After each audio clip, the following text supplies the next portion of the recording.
아직 다 정복하지 못한 가나안 땅의 분배 과정이 중단이 되자 여호수아는 온 회중을 실로의 회막 앞으로 모읍니다. 그리고 각 지파에서 세 명의 대표를 선정해서 땅의 지도를 7부분으로 그려오게 합니다. 이후 여호수아는 제비를 뽑아서 남은 땅을 분배하는데요. 오늘 본문에는 우리가 읽진 않았지만 가장 먼저 남은 7개 지파 중에서 베냐민 지파가 제비를 뽑아서 기업을 얻습니다. 그리고 그 베냐민 지파가 차지하게 될 26개의 성읍 목록들이 오늘 본문에는 기록이 되어 있습니다. 이 베냐민은 야곱의 막내 아들로 야곱이 사랑하는 라헬의 소생입니다.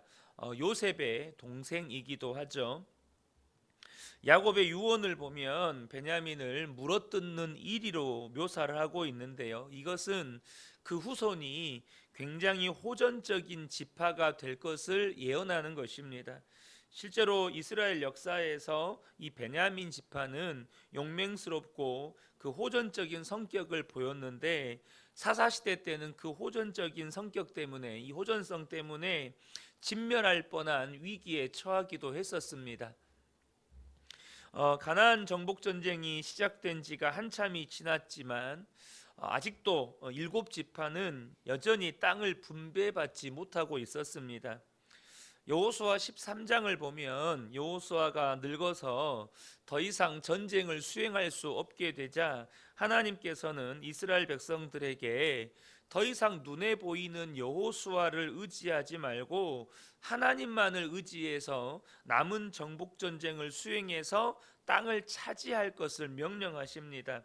여호수아 13장 1절 그리고 6절을 보면 여호수아가 나이가 많아 늙음에 여호와께서 그에게 이르시되 너는 나이가 많아 늙었고 얻을 땅이 매우 많이 남아 있도다. 그러니까 아직도 정복 전쟁을 다 수행하지 못했고 여전히 지파들은 땅을 차지하지 못하고 있는 상태였습니다. 그런데 여호수아는 나이가 많고 늙어서 더 이상 이스라엘 백성들을 이끌고 전쟁을 수행할 수가 없습니다. 그러니까 하나님이 너희들이 언제까지 여호수아가 너희들을 이끌고 나가서 전쟁을 치러줄 것을 기대하지 마라. 이제는 각 지파가 나가서 하나님만을 의지해서 남은 땅을 차지해라라고 명령하셨던 것이죠. 그래서 6절을 보면 또 레바논에서부터 미스르봇 마임까지 산지의 모든 주민 곧 모든 시돈 사람의 땅이라 내가 그들을 이스라엘 자손 앞에서 쫓아내리니 너는 내가 명령한 대로 그 땅을 이스라엘에게 분배하여 기업이 되게 하되 그렇게 여호수아만 의지하지 말고 너희들이 각 지파별로 나가서 전쟁해서 남은 땅을 차지하라고 말씀하실 때 하나님께서 하신 말씀이 내가 그들을 이스라엘 자손 앞에서 쫓아내 주겠다고 약속까지 하시면서 이 이스라엘 지파에게 가서 전쟁하라는 거예요. 그런데도 남은 7개 지파가 땅을 분배받지 못했다는 것은 뭘 의미하는 것입니까? 그들이 믿음으로 그 땅을 취하지 않고 주저하고 있었다는 것입니다. 여호수아가 우리를 이끌어주지 않은데 여호수아가 이렇게 늙어서 우리를 이끌어주지 못하는데 우리끼리 나가서 싸워서 승리할 수 있을까? 하나님께서 그들을 우리 앞에서 쫓아내 주시겠다고 약속은 하셨지만 과연 정말로 약속대로 그들을 우리 앞에서 쫓아내 주시고 그 땅을 차지할 수 있도록 해 주실까? 이 남은 지파는 여전히 하나님의 말씀을 온전히 믿지 못하고 그렇게 주저하고 있었다는 것이죠. 그래서 여호수아가 3절에 이렇게 말하는 것입니다. 오늘 본문 3절입니다. 여호수아가 이스라엘 자손들에게 이르되 너희가 너희 조상의 하나님 여호와께서 너희에게 주신 땅을 점령하러 가기를 어느 때까지 지체하겠느냐. 지금 여호수아는 남은 7개의 지파를 향하여서 책망하고 있는 것입니다. 왜 너희는 하나님께서 약속으로 그 땅을 주셨고 그 땅에 있는 족속들을 너희 앞에서 쫓아내 주시겠다고 약속하셨는데 왜 너희는 아직까지 그것을 믿음으로 취하지 않고 이렇게 주저하고 지체하고 있느냐라고 책망하고 있는 것이죠. 여러분, 하나님의 축복은 그것이 비록 하나님의 약속이라 할지라도 가만히 앉아서 아무것도 하고 하지 않아도 우리에게 당연하게 주어지는 것이 결코 아니라는 것입니다. 여러분, 하나님의 은혜가 단 한 번도 우리가 아무것도 하지 않고 가만히 앉아 있는데 우리에게 주어진 적은 없습니다. 여러분, 심지어 우리를 모든 죄에서 구원하시는 그 하나님의 은혜도 마찬가지입니다. 계시록 3장 20절을 보면 예수를 믿어 구원을 얻는 영적인 원리를 우리에게 설명해 주는데요. 볼지어다 내가 문 밖에 서서 두드리노니 누구든지 내 음성을 듣고 문을 열면 내가 그에게로 들어가 그와 더불어 먹고 그는 나와 더불어 먹으리라. 분명히 이것은 우리가 구원받는 영적인 원리를 우리에게 설명해 주는 것입니다. 여러분, 우리를 구원하시는 것은 전적인 하나님의 은혜이고 또한 우리는 구원받을 자격조차 없고 우리가 구원받기 위해서 그 무엇을 한들 우리는 구원받을 수가 없습니다. 그런데 여기 우리가 구원받는 그 모든 것은 하나님의 은혜이고 하나님이 전적으로 하시는 것이지만 그렇다고 해서 우리가 아무것도 하지 않고 가만히 있으면 우리에게 구원이 임하는 것이 아닙니다. 계시록 3장 20절에 우리가 취해야 할 행동이 있습니다. 그게 무엇입니까? 주님의 음성을 들을 때 문을 열어야 한다는 거예요. 복음 전도자가 우리에게 복음을 전해줄 때 우리가 마음을 열어서 그것을 영접해야 한다는 것입니다. 여러분, 우리가 아무것도 하지 않고 가만히 있는다면, 누군가가 복음을 전할 때 그것을 딱 귀 닫고 마음 닫고 그것을 받아들이지 않는다면 결코 우리는 구원받지 못했을 것입니다. 우리가 마음을 열었고 그것을 받아들였기 때문에 하나님이 우리를 구원하신 것이죠. 분명히 은혜는 하나님께서 자격 없는 자에게 주시는 하나님의 호의입니다. 하지만 감사함과 믿음으로 받지 않으면 결코 누릴 수 없습니다. 특별히 믿음으로 받는다는 말은 하나님의 말씀에 순종한다는 것을 전제하고 있는 것입니다. 여러분, 왜 하나님은 그냥 주시지 않고 믿음으로 이렇게 취하게 하시는 것일까요? 그것은 하나님께서 우리에게 은혜를 주시는 목적이 믿음의 사람을 만들기 위함이기 때문에 그렇습니다. 우리에게 은혜를 베푸시는 목적이 우리를 감사의 사람으로 만들기 위함이기 때문이에요. 그러므로 저와 여러분이 하나님께서 이 성경에 기록된 약속의 말씀들을 우리가 정말로 누리기를 원하신다면 지금 저와 여러분이 내가 믿음으로 취해야 하는 것이 무엇인지를 먼저 확인하셔야 합니다. 이 7개 지파가 믿음으로 취해야 할 것이 남아 있습니다. 그것이 무엇입니까? 아직 정복되지 않은 땅입니다. 분명히 여러분의 가정에 혹은 여러분의 삶에 정복되지 않는 믿음의 영역들이 있을 거예요. 왜 여전히 가정 안에 해결되지 않는 문제들이 있습니까?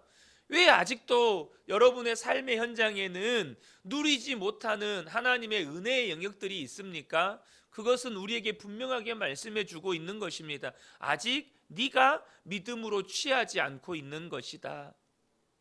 도대체 내가 믿음으로 취하고 있지 않은 것이 무엇인지를 확인하고 여러분, 하나님의 말씀에 믿음으로 순종할 때 저와 여러분이 그것을 취할 수 있게 되는 것이죠.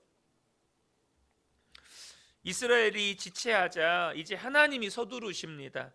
남은 7개 지파가 차지해야 할 땅을 아예 하나님이 정해 주시는 거예요. 정복하지 않고 남은 땅을 먼저 그림으로 그려오게 하시고 그 그려온 땅을 제비 뽑아서 각 지파에게 그냥 할당해 주십니다. 각 지파가 차지해야 할 땅의 위치를 아예 정해 주시는 거예요. 그러면 남은 지파는요, 이 땅이 이제 우리가 차지해야 할 땅이구나. 그 전까지는 두리뭉실하게 큰 지역으로 차지하지 않은 정복되지 못한 땅이 큰 덩어리로 있었는데 이제는 그 큰 덩어리의 땅을 그림으로 그려와서 각 지파별로 제비를 뽑아서 야, 베냐민 지파는 여기, 아셀 지파는 여기, 막 이런 식으로 하나님이 그림을 딱 그 각 지파별로 지역을 딱 선정해 주시는 거예요. 그러면 이제 남은 지파는 자신들이 차지해야 할 땅이 더욱더 분명해지고, 이제는 우리가 정말로 그들이 아직 남은 족속들이 그 땅에 살고 있지만 자신들이 들어가 살아야 할 땅이에요. 그러니까 더 적극적으로 이제는 정복 전쟁에 나서게 되는 것이죠. 이 모습이 우리에게 주는 중요한 교훈이 있습니다. 먼저는 하나님께서 각 지파에게 주고 싶은 땅이 있으셨던 것처럼 우리 각자의 인생에 대한 여러분 멋지고 놀라운 계획과 소망을 가지고 계시다는 것입니다. 각 지파에게 하나님께서 그 땅들을 주시는 것이 하나님의 계획이었어요. 놀라운 축복의 땅 아니겠습니까? 놀라운 은혜 아니겠습니까? 마찬가지로 저와 여러분의 인생 가운데 하나님께서 정말로 우리 각자의 손에 들려주고 싶은, 우리 손에 그냥 쥐어주고 싶은 너무나도 멋지고 놀라운 계획과 소망이 있다는 것입니다. CCC에서 나온 그 전도지 사역리를 다 아실 것입니다. 그 사역리에 보면 첫 번째 원리가 하나님은 당신을 사랑하시며 당신을 위한 놀라운 계획을 가지고 계십니다. 입니다. 하나님은 당신을 사랑하시고 당신을 위한 놀라운 계획을 가지고 계신다.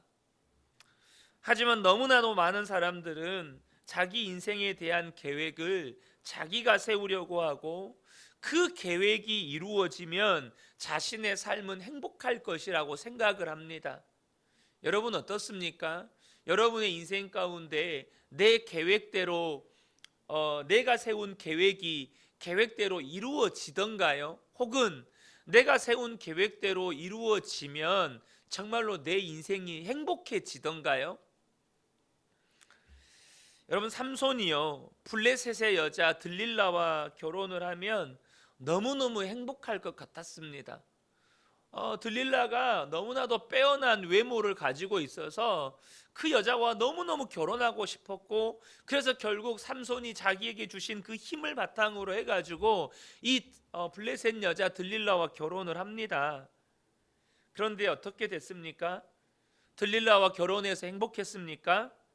그의 힘의 근원이었던 머리카락이 잘리고 결국은 두 눈이 뽑혀서 죽을 때까지 옥에 갇혀서 맷돌을 돌렸습니다.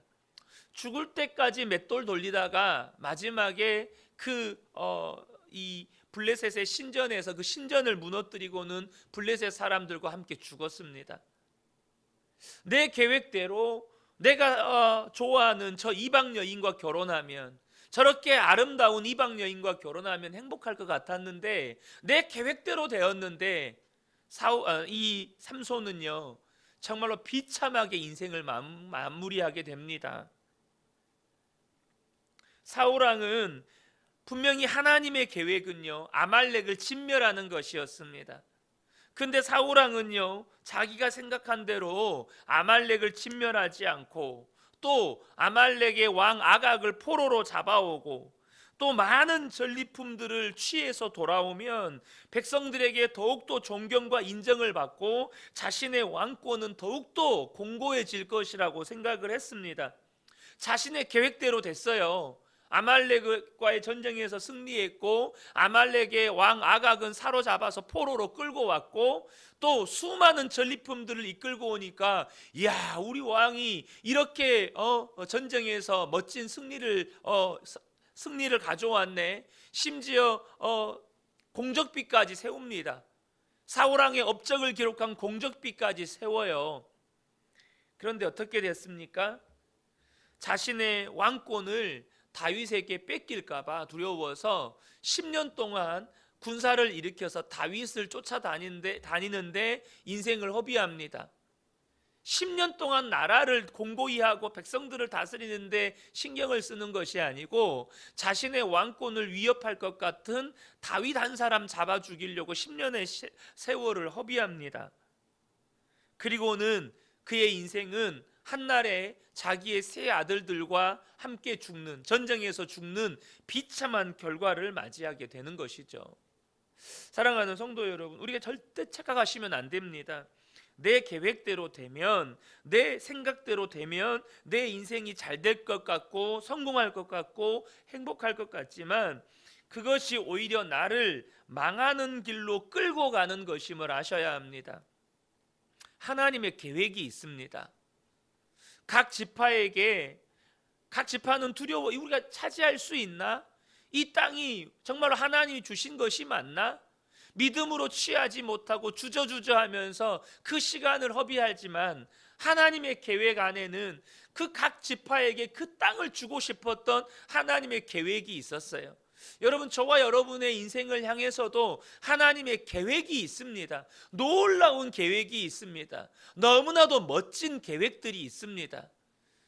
여러분, 내 계획대로 하려고 하지 마세요. 그것은 나의 인생을 망하는 길로 끌고 가는 것입니다. 하나님의 뜻이 있고 하나님의 계획이 있습니다. 그리고 목자 되신 주님께서 그 길로 나를 이끌어 가십니다.